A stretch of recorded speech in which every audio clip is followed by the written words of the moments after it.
So today's speaker is Zhong from MIT, and she's going to be talking today about CryoDRGN, this new software package, which looks really exciting and uses machine learning to help sort out one of the biggest problems in EM at the moment, which is heterogeneity within a sample, and particularly kind of continuous heterogeneity rather than the discrete particle sets that we're used to thinking of in the field. So this should be really interesting, and yeah, I'm looking forward to this. So with that, Ellen, if you wouldn't mind. Yeah, thank you for the introduction, and thanks for the opportunity to speak at this webinar. So I'll be talking about CryoDRGN, which is our method for heterogeneous reconstruction of cryo-EM using deep neural networks. And I was going to say that people should feel free to interrupt if you have questions, but I guess we can do the collation thing and do that at the end. So as we all know, I'm sure everybody in this audience is aware, so large protein and protein complexes underlie all major biological processes, and obtaining the structures of these complexes is key to understanding how they work. And in particular, we often think of protein structure as a static three-dimensional object. However, proteins often undergo large structural or conformational or compositional changes in order to perform their function. So what we really like is to be able to understand their dynamics or their distribution of conformations in relation to how they work. So in pursuit of this goal, we can use single particle cryo-EM or cryo-electron microscopy to visualize these structures. There are currently a number of major frontiers for single particle cryo-EM. Researchers are pursuing ever higher resolution structures, and I think the current limit is apoferritin. I forgot to update the slide at 1.5 angstroms. Researchers are pursuing ever smaller objects. Cryo-EM has been very successful for structure determination of membrane protein complexes. And here, what we're particularly interested in is advancing single particle cryo-EM, its utility in analyzing large dynamic assemblies. And so just for a quick overview of the image formation process, in this method, you have a purified sample of your molecule of interest. This is then flash frozen in a thin layer of vitreous ice and then imaged using a transmission electron microscope. The recorded image is typically modeled as the integral of the particle's 3D electron density along the imaging axis. And because the molecule is tumbling randomly as it's being flash frozen, the recorded image is of a single molecule at an unknown orientation or pose. So that was a very, I guess, quick schematic of the forward process. The goal of cryo-EM reconstruction is to solve the inverse problem. So how do we go from picked particles, a typical number being in the hundreds of thousands, to the 3D electron density function representing the structure of interest? So there are a number of challenges associated with this task. What I already mentioned was the unknown pose of each each particle within the image. There's low signal to noise ratio to limit radiation damage. You have to take into account the CTF, or the contrast transfer function, in the reconstruction process, discretization of the measurements, and then the major challenge we're interested in is the so-called heterogeneity problem, which is where you break the standard assumption that all these projection images are generated from an identical static structure. So in single particle cryo-EM, because each image contains a unique molecule, potentially in a different conformational state, this heterogeneity problem, I think, actually presents a major opportunity in cryo-EM. So unlike in crystallography, where each copy of your molecule is locked into a static conformation, or the exact same conformation, in this experiment, you actually capture the diversity of heterogeneous states if they're observed at equilibrium. So this is a major opportunity. However, you can imagine that this heterogeneity complicates 3D reconstruction. And so the standard approaches to dealing with heterogeneity include just discarding heterogeneous data. So we're trying to collect more data such that you observe the rigid structure that you're interested in. This is obviously not ideal for many reasons. And then the next most standard thing is multi-class reconstruction, or also known as 3D classification. And so this is where you model the heterogeneity in your system as a discrete mixture model of K independent structures. So this works well if your system of interest can be described in terms of a few discrete states.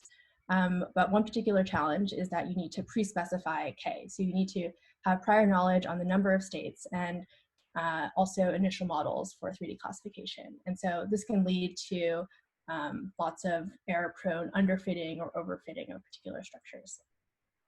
And in general, this is not a great model if you have a high degree of relatedness between your structures, given a finite number of images in your data set. For example, if your structure samples along a continuum of states. And in general, the identification and analysis of heterogeneity, especially its continuous forms, is an open problem in single particle cryo-EM. And so here, what we would like to do is instead learn a continuous low-dimensional representation of protein structure in a fully unsupervised fashion. So there have been a number of advances in machine learning and unsupervised representation learning, specifically using deep neural networks. So can we adapt some of those techniques to single particle cryo-EM in order to represent heterogeneous structures? And then, like, more broadly, the application, instead of thinking about static protein structure as the end goal, can we reconstruct movies or trajectories or reconstruct ensembles of structures from single particle cryo-EM? So this is the roadmap for the rest of the talk. I'll be going over the method and the software a little bit, which is called CryoDRGN, and this stands for Deep Reconstructing Generative Networks, mostly in contrast to traditional tools, just to be able to understand in what cases it should be used for. And then I'll go over a number of results, including validation on synthetic data sets, and then some of the results on real data sets that we've tested. So the key idea behind CryoDRGN is using a neural network to represent the volume. So instead of a voxel array-based representation in traditional tools, here we use a fully connected neural network to approximate the function, the continuous function from 3D Cartesian coordinates to electron density at that location. So the goal of traditional tools, or the goal of reconstruction in traditional tools, is to infer the electron density at each of these voxel array points.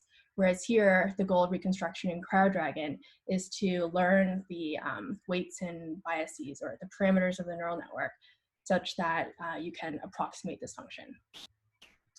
And so, yes, the key idea is that CryoDRGN structures are parameterized as a neural network. And so the output of a CryoDRGN reconstruction will just be like the reconstruction is represented as the parameters of this neural network. And in order to be able to visualize the structure, what you would do is you would evaluate your neural network on a voxel array of points and put those in an MRC file in order to view it in Chimera. There's a methodological detail, which is instead of directly inputting the 3D Cartesian coordinates, we featureize these coordinates using a fixed positional encoding function, which consists of sinusoids at varying frequency, and this helps with learning. And then the main reason we would want to do this is to model heterogeneity. So it doesn't really make sense to use this approach in the homogeneous case, but this gives us a really nice way of extending our model to continuous forms of heterogeneity. So in 3D classification or in multi-class refinement, the goal of reconstruction is to reconstruct K independent voxel arrays. Whereas here in CryoDRGN, we extend the input dimension of our neural network to include a continuous latent variable, which I call Z, which denotes, ideally denotes structural heterogeneity. So to provide a little bit more intuition on what this latent variable means, so in traditional multi-class refinement, your Z would be some indicator over a discrete distribution of which like voxel array you're in. Whereas here, if Z is a one-dimensional latent variable, then your input would be a scalar that kind of encodes position on some reaction coordinate. And in greater than one dimension, you can think of Z as position on a conformational energy landscape.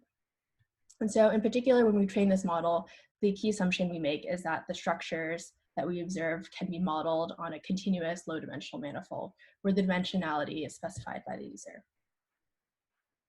And so the goal of reconstruction is to learn this model from this continuous latent space to 3D volume.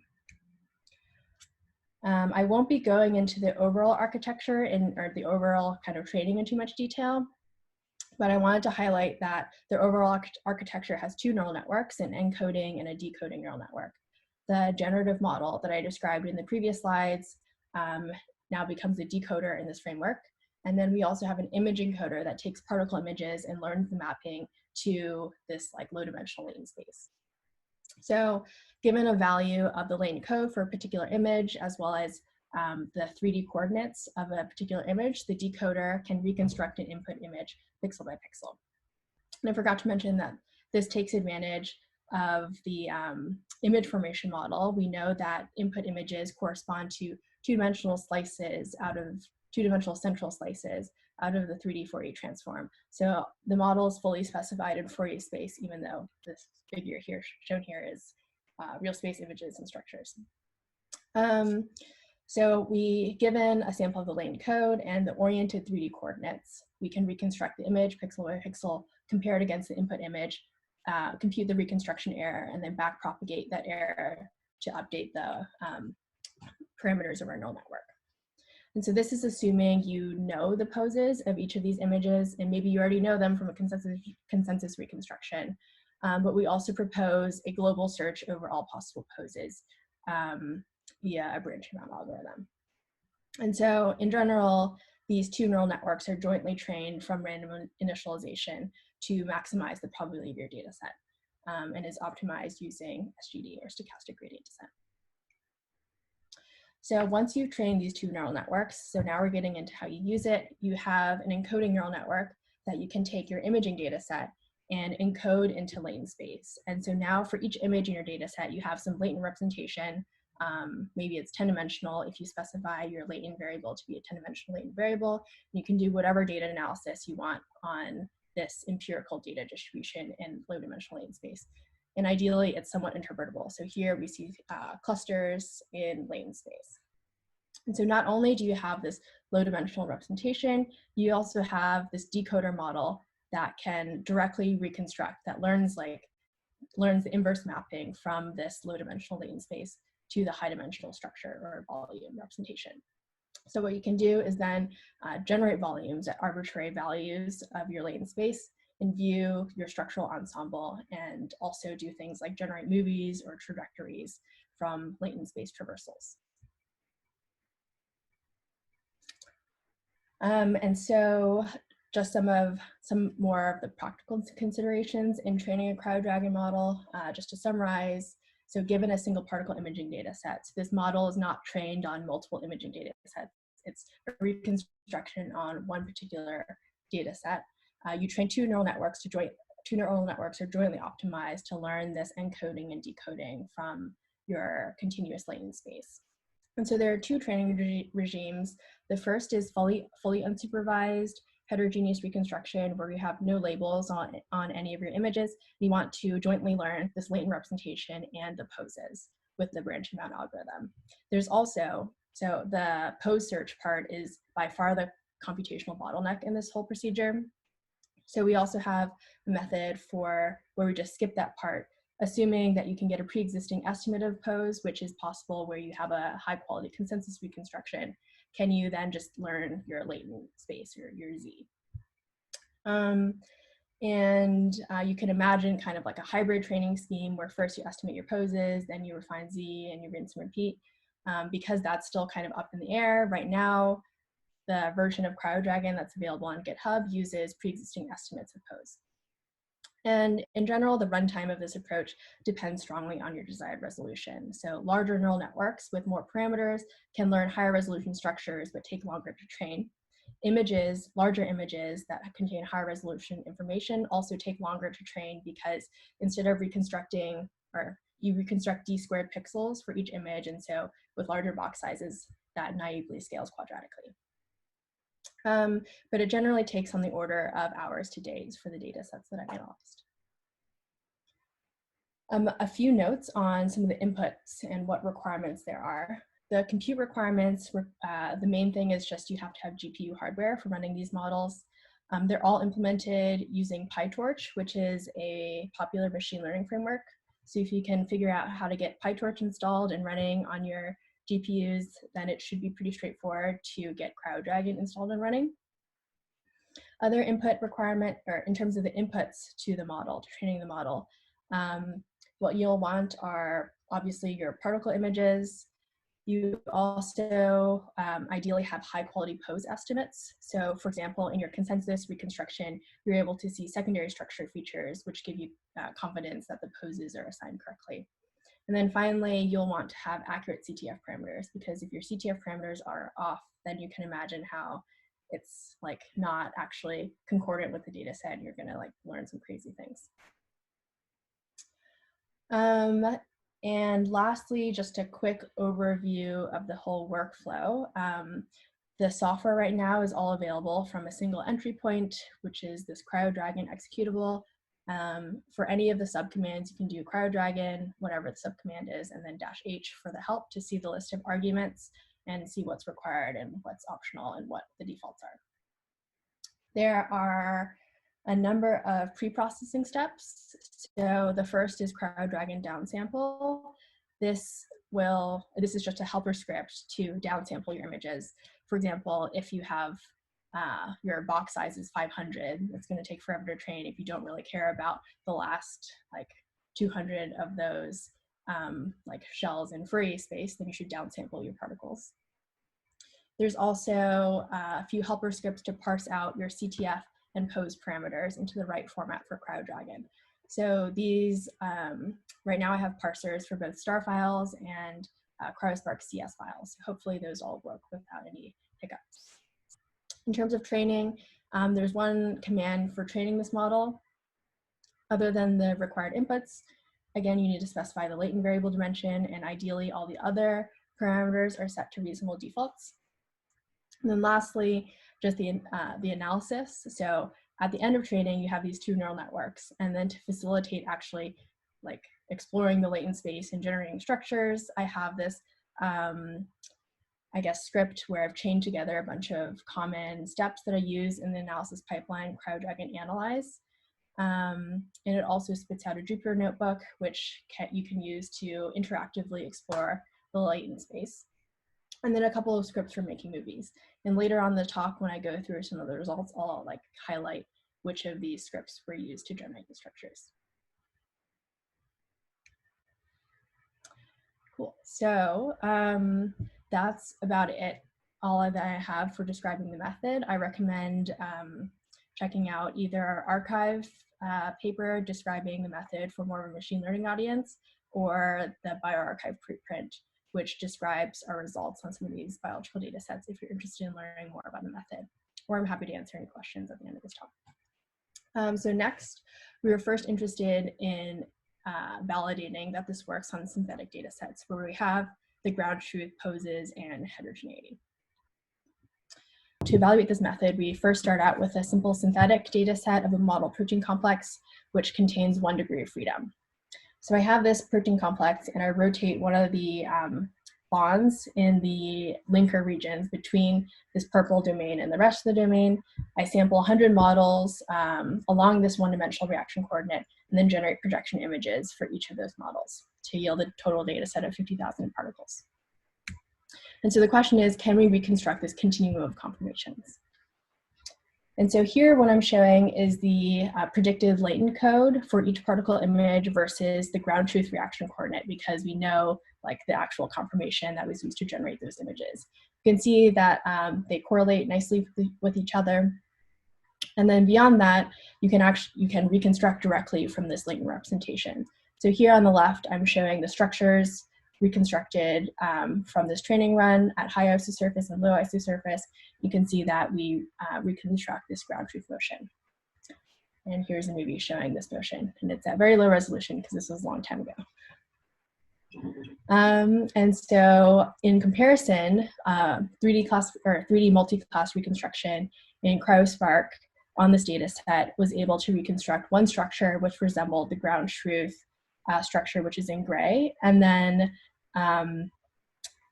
like the other two structures, you see that there's significant alignment artifacts. And in general, we average together the heterogeneity in the data set with this multi-class, discrete multi-class reconstruction model.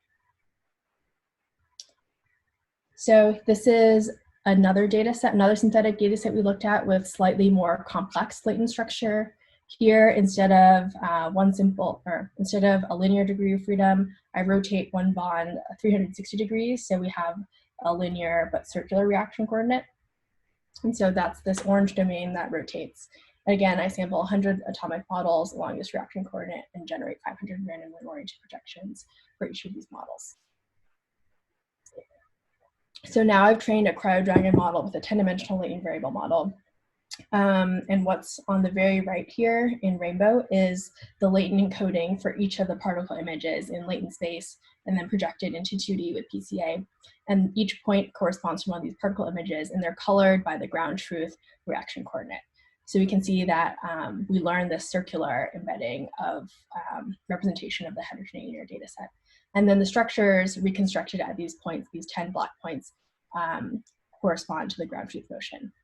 In contrast, multi-class reconstruction is able to reconstruct one structure which resembles, or I guess like 1.5 structures that resemble the ground truth with, but we in general lose the heterogeneity, and the third has like weird alignment artifacts. And then I guess to summarize in synthetic data sets, we've tested on a total of 4 different synthetic data sets with more complex latent structure. In the linear 2D data set, there are 2 domains that are allowed to move independently. The circular 1D data set I've already shown, and the discrete 10 class, I mixed together 10 discrete structures. And here I'm showing the distribution of the data set embedded in latent space, colored by the ground truth assignment of heterogeneity. So we can see that the latent space representation captures the underlying heterogeneity of these data sets. Then this is quantified, and the actual structures correlate with the ground truth, and this I quantify with an FSE resolution or correlation metric at a 0.5 cutoff, where lower is better and the best possible is 2. And then one additional detail is that we also test on tilt series pairs, which is not really a thing that people do with real data, but you can imagine how the tilt series pair would really help with representation learning, because the job of the encoder is to learn for every conformation all possible views so that I can map from the particle images to the position in latent space. And so now when we train, when we give the encoder 2 views of the same particle, the same conformation, you can see that it does a much better job learning the heterogeneity. Anyway, that's kind of an aside. So next, we were interested in moving more towards real data and seeing how this works on real cryo-EM data that has the noise and the imaging artifacts that you can't really effectively simulate. So the first data set we consider is the Plasmodium falciparum ADS ribosome. In the original publication in 2014, they were able to do a homogeneous reconstruction from 150,000 cryo images to yield a 3.2 angstrom structure. And by comparing the structure of the ribosome with this drug bound and without the drug bound, by doing a difference map, they were able to identify the binding site of this small molecule, which is kind of crazy to me because this is such a huge structure. One thing that they note is that despite this global resolution of 3.2 angstrom, there is lower local resolution in the head group of the small subunit, hypothesized to be due to heterogeneity, local heterogeneity or flexibility in this region. So one of the first tests for CryoDRGN is, can a neural network learn these high resolution cryo-EM density maps? So here, because to me, like in the beginning, it was not obvious at all that the neural network could even represent the structure. So here what we're doing is we're just training the decoder. So we're just training the neural network model for structure on the imaging data set using poses from the homogeneous reconstruction in CryoSpark. There's no latent variable model. And so here I'm showing the output of CryoDRGN after, I think, 20 epochs of training on the data set in CryoSpark. And you can see that they both resemble, or I think, yeah, they both resemble each other. If I stare closely at CryoDRGN, it looks slightly lower resolution. If you quantify the map to map FSC at a 0.5 cutoff, it's about 3.8 angstroms. So it's slightly lower resolution. But that's not really what we're interested in. What we're really interested in is learning the heterogeneity in this data set. And one reason we picked this data set is because it's been analyzed by a number of other approaches already. So in multi-body refinement, if you have some prior information or prior hypotheses on the type of heterogeneity in your data set, you can draw rigid masks based on consensus reconstruction around domains that you hypothesize to remain rigid, and then try to learn their relative orientations.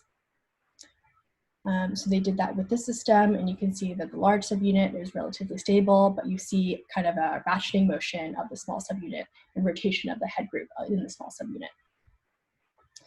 And then in CryoSpark's 3D variability analysis, in this approach, they learn a low rank approximation of the volume covariance matrix. And in doing so, you get a eigen, you're able to linearly interpolate along the eigen volumes describing the principal components of heterogeneity in your structure.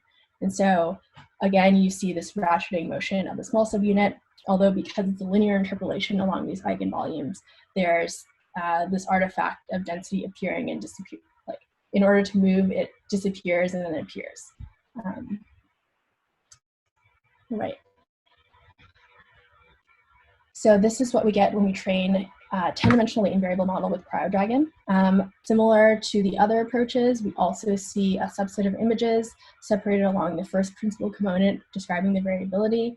And then if we generate a structure at this region, we reconstruct the small subunit ratcheted relative to the large subunit. And so what I'm showing here are 20 sampled structures from the latent space given by CryoDRGN analyze. And so you can see that in one of these, there's like ratcheting motion, but there's also a lot of additional interesting heterogeneity in other regions of the structure.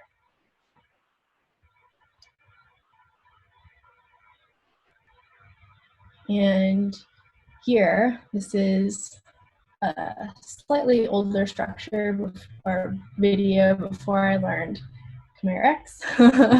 And what I'm showing here is a graph traversal through latent space. So we get this latent representation where we're able to traverse our latent representation, generate structures at any of these points, and make movie out of it. So this is showing 33 structures at this particular traversal.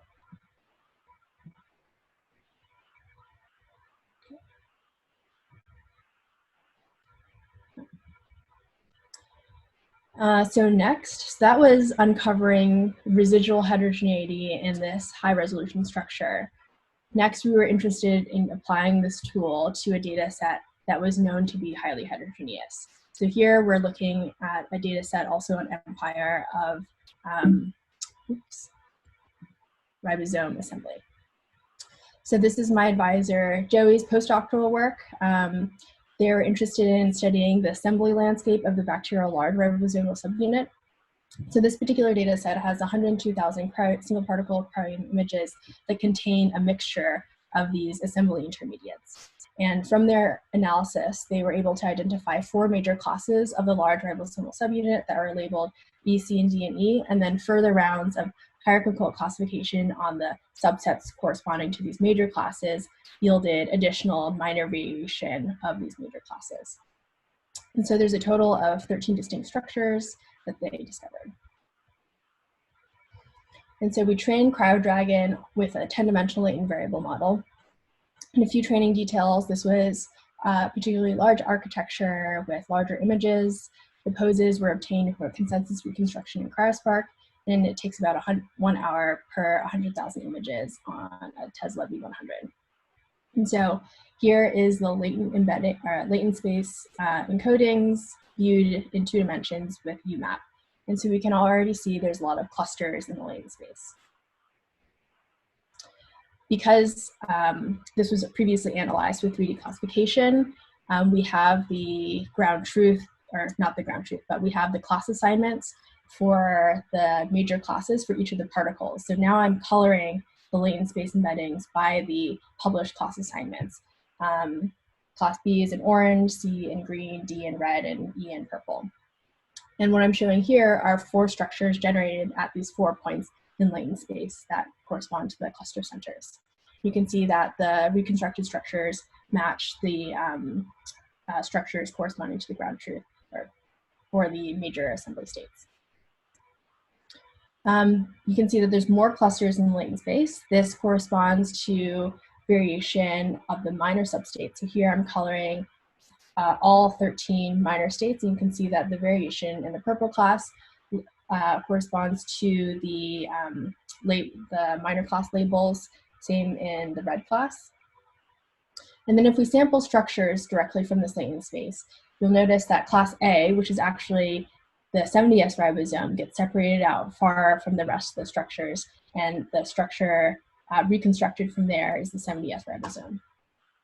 If we sample additional structures from class E, we see that E1 corresponds to the least mature class E structure. E2 has this stalk built out on the left.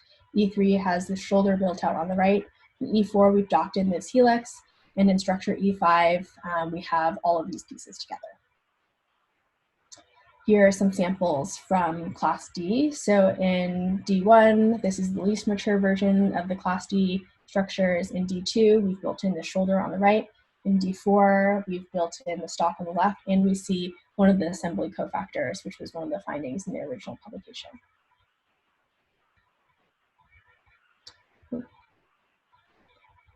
And one thing we noticed was that there was this cluster of particles below the green cluster that was mostly classified into the E-class states. And so we were wondering what those were, and if we generated the structure from CryoDRGN at that particular location in latent space, we reconstructed a structure that resembled the class E structures because you had only the base of the ribosome that was mostly built, but there was this helix docked that corresponded, that was previously thought to be only associated with more mature structures. One thing that we wanted to check is this assembly state real, or did the neural network imagine this structure? If we take the particles corresponding to this class, so in the Jupyter notebook provided by CryoDRGN, there's this interactive lasso tool that you can use to, I guess, like select particles. I selected 100 or 1,211 particles constituting this cluster, and then just did traditional voxel-based back projection using the poses from CryoSpark of these images. And here we reconstruct pretty much the same structure, albeit at much lower resolution, because we're only incorporating about 1,200 particles. And so finally, we were interested in modeling the continuous conformational change using CryoDRGN. So this was one of the primary goals of this work in the outset. So the data set we considered is the structure of the pre-catalytic spliceosome published in 2017.